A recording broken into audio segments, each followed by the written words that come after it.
Hey, what is up, YouTube? My name is Mr. Kyle Cohen. I'm a 4th grade teacher in Cleveland, Ohio. Welcome to my 4th grade classroom. So glad you clicked on today's video. It is about halfway through the school year, a little bit more. I'm filming this on February 1st, 2022. Tomorrow is February 2nd, 2022. I thought it was the perfect time to give you an updated classroom tour. I filmed a classroom tour before this school year started. I'll link that video up here. I'll also link it down below. I also filmed a classroom tour last school year. These are some of my favorite videos. I love seeing what teachers are doing in their classrooms, what teachers are using in their classrooms. It's so informative, always learning from one another here in this social media world. So I thought I would bring you along and give you an update on what is working, what hasn't been working that we have changed. A lot looks the same because once we get started, the year happens and it's not always great timing for switching things up, but a lot has also changed. So I'm gonna give you an update on all of that. It's gonna be a longer video, so grab yourself a coffee, a tea, a snack, and let's go ahead and get into it.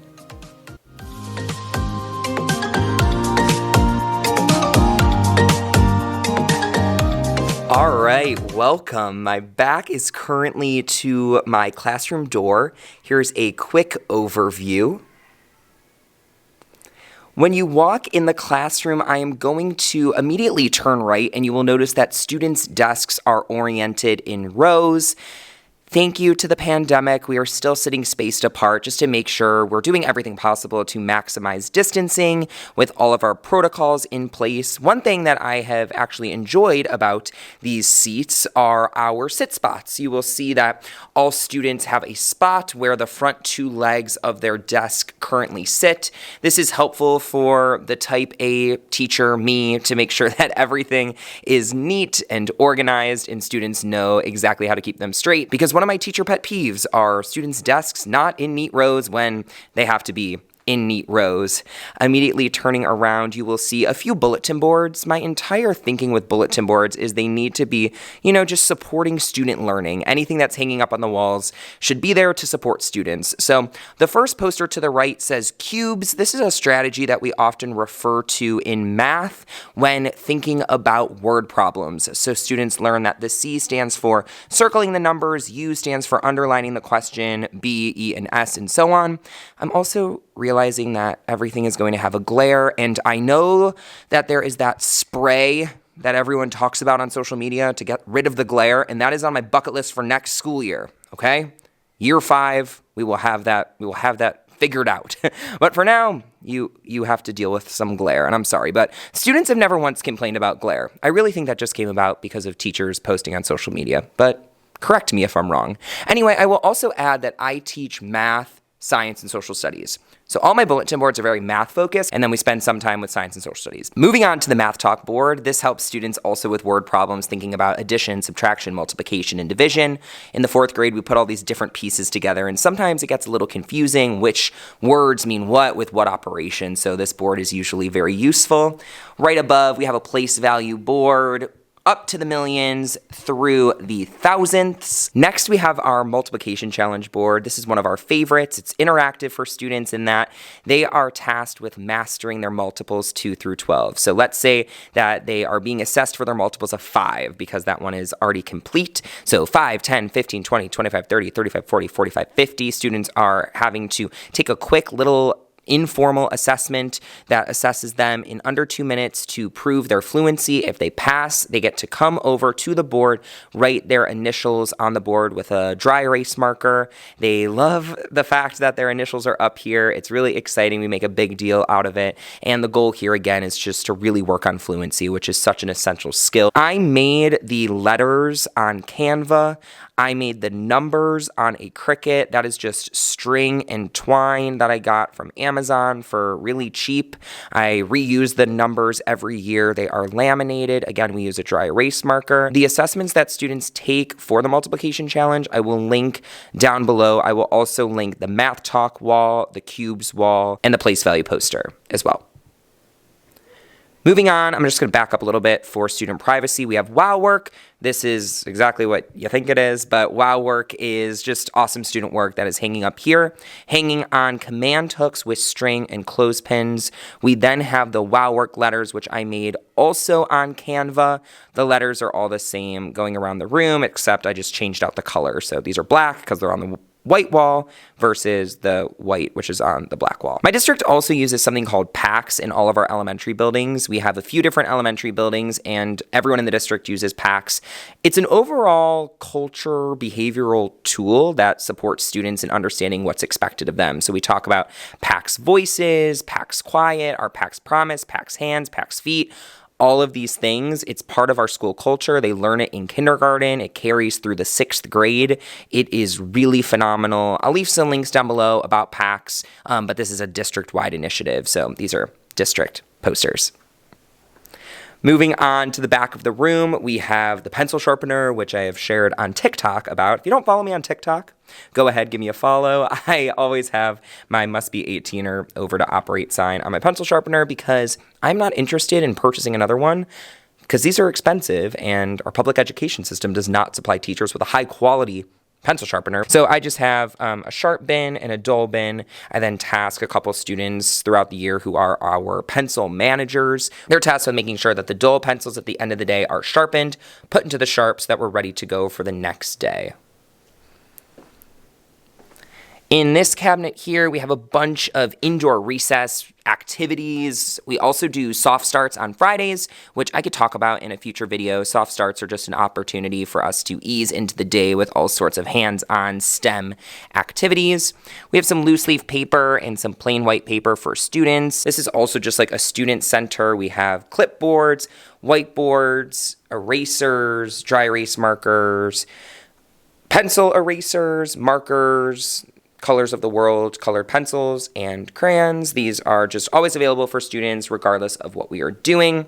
A couple more cabinets filled of, this one has supplies, and then these ones up here have our district-wide science curriculum, which I kind of just have shoved in here and I'm embarrassed to show you. So moving on, we have the Be the Change wall. We talk a lot in this classroom about impact. We talk a lot about making a difference, being leaders, and how we show up for one another. And this is just something really positive that I love having in the space that students are constantly referring to. I'm referring to, especially in our morning meeting and when we're really just working on developing our leadership skills. The back of the room is a giant whiteboard, which is really cool. This one over here is where the wall opens to the room next door, which is my partner teacher's classroom. So we actually open that up throughout the day. So I don't have anything displayed up there, but I have a multiplication table and fractions poster above our Toodles board. And Toodles are part of PACS, which I was talking about before. And Toodles are positive notes that students write to one another or to teachers or to anyone in the building. And it's just a really amazing way to spread positivity and for students to take a minute, whip out a pencil, write on paper, and thank someone for being awesome or give them a shout out for being awesome. It is a great culture piece. We do it in the classroom, we do it district-wide, building-wide, and it is really transformative for our overall culture and just ensuring that this is a really positive place for kids. Moving on, we have this whiteboard, which I sometimes use when working in our small group area. So at the back of the classroom, I have the small group table. It's really cool that this table is also a whiteboard. Have some stools that I got from Amazon. Again, I will link the stools down below. This is where I pull small groups for reading. Even though I do not teach reading, I do have one small reading group that I work with every day. I also work here with small groups for math. Back of the room, we have our PACS Promise, again, part of our overall behavioral system. Talk about the things we want to see, hear, do, and feel in our classroom. This is our commitment to one another. This basically just talks about how we're going to show up for one another each and every day. The back of the room, I also just have some multiples posters and then some Chromebook shortcuts from my friend Fletcher over at 3rd Grade Swag. So I will link his posters below. And then we have the classroom library, which is one of my favorite parts of the classroom.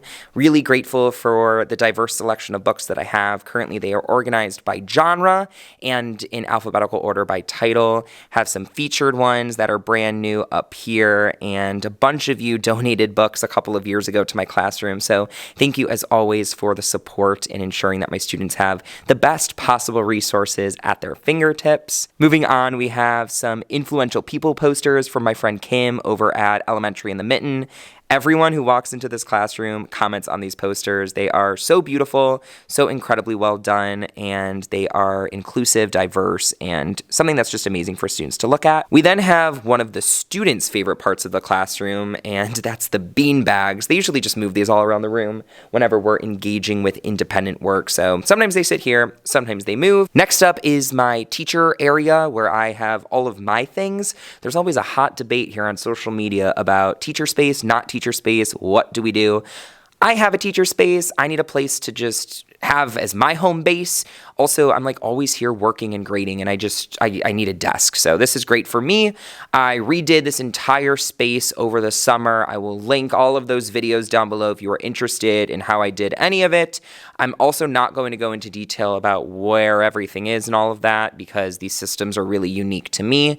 I have an entire video about my teacher workspace. I will link that one down below if you do want to see where I keep all of the things and how I organize my space. Also, feel free to drop any specific comments, and I am more than happy to answer them.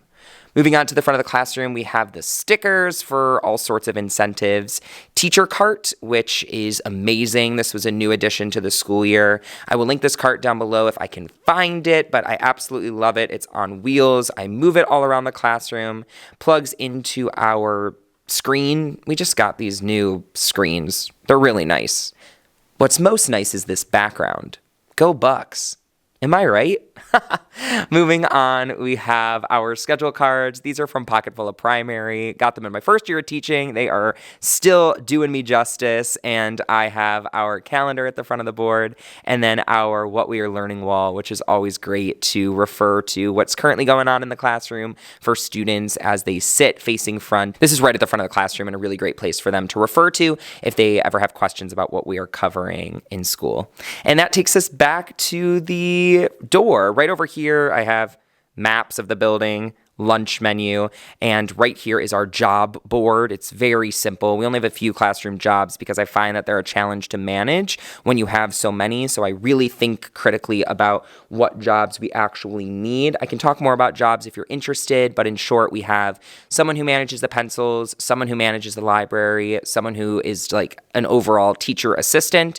We have someone who manages the classroom as the custodian, and then a couple students who do our morning announcements, which is pretty cool here in my school. Thank you so much for watching today's video. If you have any comments about things in my classroom, questions about anything I shared, go ahead and leave them down below. I also will leave as many links and articles and videos and things as possible in the description box, so make sure to check that out before leaving any comments because I might be linking or sending something in the description box, so check there first. But as always, I so appreciate you being here. Thank you so much for watching, and I will catch you in the next one.